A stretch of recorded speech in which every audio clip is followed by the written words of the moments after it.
Letnan II Sanurip secara brutal telah memberondong sejumlah temannya 15 April 96 silam.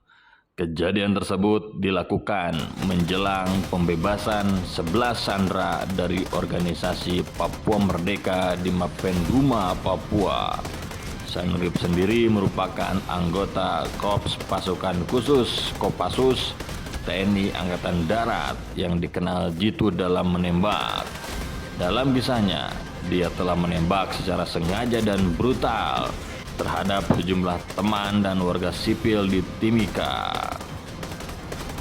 Peristiwa penembakan tersebut terjadi di dekat hanggar pesawat yang dioperasikan tentara di Bandara Timika.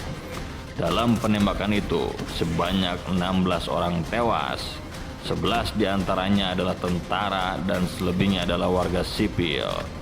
Selain menewaskan banyak orang, tembakan membabi buta itu juga melukai 11 orang lainnya. Peristiwa menjadi kisah penembakan brutal satu-satunya yang ada dalam sejarah TNI. Perlu diketahui jika Sanurip punya spesialisasi penembak jitu alias sniper yang masih berusia 36 tahun.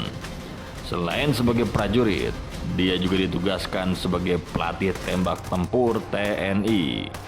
Brigadir Jenderal Amir Sarifuddin yang kala itu menjabat sebagai Kepala Pusat Penerangan ABRI menceritakan jika peristiwa penembakan Sanurip berawal dari Sanurip yang terbangun dari tidurnya.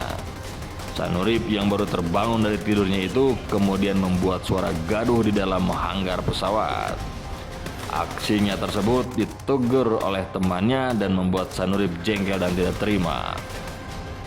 Sanurip yang tersulut emosi pun keluar dari dalam hanggar dan langsung menembak siapa saja yang dijumpainya.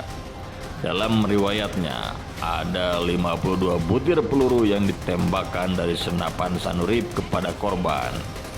Setelah itu, Sanurip juga mendapat tembakan balasan dari para prajurit lain yang ada di sana. Dia pun berhasil dilumpuhkan setelah mendapat luka tembak di bagian kakinya.